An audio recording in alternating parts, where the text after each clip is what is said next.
नमस्तेस्तु भगवन् विश्वेश्वराय महादेवाय त्र्यम्बकाय त्रिपुरान्तकाय त्रिकाग्निकालाय कालाग्निरुद्राय नीलकण्ठाय मृत्युञ्जयाय सर्वेश्वराय सदाशिवाय श्रीमान् महादेवाय नमः।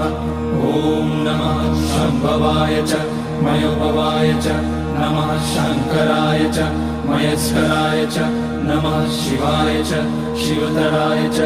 ॐ त्र्यम्बकं यजामहे सुगन्धिं पुष्टिवर्धनम् उर्वारुकमिव बन्धनान् मृत्योर्मुक्ष्यमामृतात्।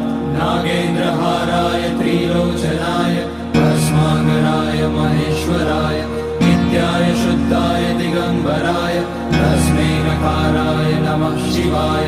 मन्दाकिनी सलिलचन्दन चर्चिताय नन्दीश्वर प्रमथनाथ महेश्वराय